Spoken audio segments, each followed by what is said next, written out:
Hello बच्चों, आप सभी का हमारे चैनल पे स्वागत है। और आप क्लास 10th में उत्तराखंड बोर्ड से अगर हो तो ये वीडियो आपके लिए बहुत काम की है। वीडियो को पूरा देखना, तभी आप समझ पाओगे कि कौन से क्वेश्चन कितने इंपॉर्टेंट है और पेपर कहाँ से आएगा। ठीक है, तो देखो, मैं भी उत्तराखंड से हूँ, मैं भी उत्तराखंड बोर्ड से पढ़ा हुआ हूँ और मेरे साइंस में सबसे ज़्यादा नंबर थे, 80 में से 80 नंबर थे। ठीक है, लिखित की बात कर रहा हूँ मैं। तो देखो, अगर आपको 80 में से 80 नंबर लाना है, अगर आपका सपना है कि मुझे 80 में से 80 नंबर चाहिए, तो पहली चीज़ क्या आती है, बाकी चीज़ की बात में हम करेंगे। तो सबसे पहला हथियार है आपकी एनसीईआरटी। ठीक है, ये जो आप एनसीईआरटी देख रहे हैं, ठीक है, ये एनसीईआरटी है। एनसीईआरटी के जितने भी प्रश्न है उत्तराखंड बोर्ड में डायरेक्ट क्वेश्चन आते हैं।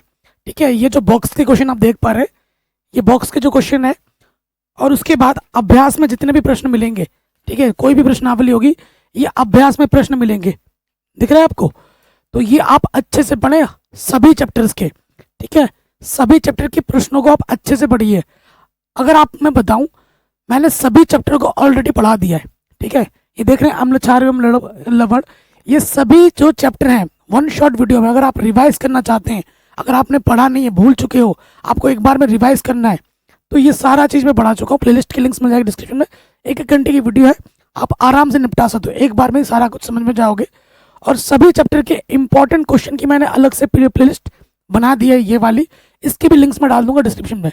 तो पहले खुद से आप एनसीईआरटी के बॉक्स के क्वेश्चन, अभ्यास के प्रश्न को सबको करना है। ठीक है, उसके बाद फिजिक्स के जो न्यूमेरिकल्स हैं, जो एनसीईआरटी के उदाहरण है, ठीक है, उनको जरूर कर लेना है। अभ्यास के करो ना करो, लेकिन एनसीईआरटी के जो उदाहरण है, फिजिक्स की बात कर रहा हूँ, भौतिक विज्ञान चैप्टर नंबर 9 से लेकर चैप्टर नंबर 12 तक, है कि नहीं, जो भौतिक विज्ञान के न्यूमेरिकल उदाहरण वाले तो कर ही लेना। ठीक है, उदाहरण वाले कर लेना। ये सबसे पहला हथियार है आपका। बोर्ड में ना सारे क्वेश्चन लगभग एनसीईआरटी से डायरेक्ट आते हैं, डायरेक्ट। ठीक है, ये चीज़ मैंने ऑलरेडी पढ़ा रखी है, करा रखी है। उसके बाद बच्चों, मैं बताऊं, मैं आपको सही टिप्स दूंगा। आपके पास यहाँ पर हमारे इधर ये वाली बुक चलती है, मास्टरमाइंड चलता है ना, तो आपको क्या करना है, आपके पास जो भी है, पहले तो देखो एनसीईआरटी अच्छे से हो जानी चाहिए। इंपॉर्टेंट क्वेश्चन मैंने बना रखे हैं, वो देख लेना। सभी चैप्टर के न्यूमेरिकल भी मैंने करा दिए हैं।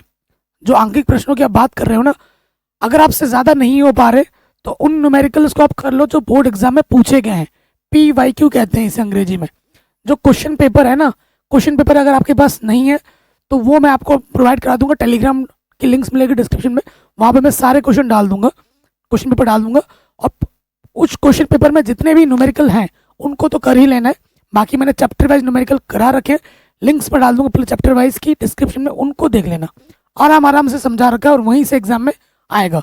आपको क्या करना है, देखो, केमिस्ट्री में क्या है, जो चैप्टर केमिस्ट्री का मतलब चैप्टर नंबर 1 से लेकर 4 तक, यहाँ आपको थियोटिकल प्रश्न ज़्यादा मिलेंगे। जीव विज्ञान में आपको कुछ चित्र हैं जिनके एग्जाम पेपर में बार बार आते हैं। ठीक है, श्वसन तंत्र हो गया, तंत्रिका तंत्र हो गया, आँख का हो गया, मस्तिष्क हो गया, ये सब एग्जाम में बार बार आते हैं, तो उनकी अच्छे से प्रैक्टिस कर लो। पुष्प का अनुदैर्घ्य काट का चित्र हो गया, वो एग्जाम में बार बार आते हैं, उनकी अच्छे से प्रैक्टिस कर लेना। न्यूमेरिकल की अच्छे से प्रैक्टिस कर लेना। ठीक है, और क्योंकि समय बहुत कम दिया है, इस बार का जो टाइम टेबल है ना, वो बहुत ही बेकार बनाया है। एक एक दिन का गैप दिया है, वो बहुत कम गैप है। ठीक है, तो एक दिन में मैं कितना ही वीडियो आपको दे पाऊंगा, क्योंकि वीडियो के भरोसे मत रहना। मैं पहले बता दूं, मैं ऑलरेडी पहले सब कुछ पढ़ा चुका हूँ। ठीक है, उनको मैं डाल दूंगा डिस्क्रिप्शन में, वो देख लेना। क्योंकि एक दिन का ही समय है, अगर आप वीडियो के भरोसे रहोगे तो वो गलत हो जाएगा। आपको अपनी मेहनत पे भरोसा करना है। मैं वही कह रहा हूँ बार बार कि एनसीईआरटी ज़रूरी है। एनसीईआरटी के प्रश्न आप अच्छे से बना लीजिए। ठीक है, और chapter wise important question, objective question, सारा कुछ पढ़ा रखा है। और जो भी आपके पास मास्टरमाइंड वगैरह कुछ भी है, उसको आप ज़रूर रीड कीजिए। खास तौर पर जो प्रश्न बोर्ड एग्जाम में आ रखे हैं, कौन सा क्वेश्चन किस किस साल में आ रखा है, वो आपको पता लग जाएगा। उनको तो ज़रूर करना है। जो क्वेश्चन कभी भी नहीं आया है, उसको आप एंड टाइम पे पकड़ो मत। जो आप उन्हीं क्वेश्चन को करना है जो बोर्ड एग्जाम में पूछे गए हैं, बस उनको ही ध्यान देना है। एक्स्ट्रा क्वेश्चन पढ़ने की जरूरत नहीं है। अगर आपको सारा कुछ आपको आता है, आपके पास टाइम है, तो आप एक्स्ट्रा क्वेश्चन लगा सकते हो। लेकिन अभी एक दिन का ही समय बचा है, एक्स्ट्रा क्वेश्चन लगाने की जरूरत नहीं है। जितना आपने पढ़ रखा है उसी पे ज़्यादा से मेहनत कीजिए। सभी चीज़ें मैंने ऑलरेडी पढ़ा रखी है, लिंक्स मिलेगी डिस्क्रिप्शन पे, बार बार वही बोल रहा हूँ। ठीक है, बाकी प्रेजेंटेशन पे ध्यान देना। और पिछले 5 साल के जो क्वेश्चन पेपर हैं, उनको अच्छे से बना लेना। वो मैंने पिछले साल भी कराए थे, उसकी लिंक्स में डाल दूंगा डिस्क्रिप्शन में, वो जरूर जाके देख लेना, ठीक है। मैथ्स के जो पेपर होंगे, मैथ्स का मैंने ऑलरेडी पेपर सॉल्व करा रखा है, वो भी मिल जाएगा। लेकिन विज्ञान के पेपर में बहुत कम समय बचा है, एक दिन का गैप। अभी आप हिंदी का पेपर दे के आओगे और कल का संडे है और फिर अगले दिन सुबह पेपर है, ठीक है। तो एक दिन में कितने ही वीडियो दे दूंगा आपको। इसी वजह से मैं बार बार बोल रहा हूँ कि मैं सब कुछ पहले पढ़ा चुका हूँ, प्लीज़ उनको देख लेना।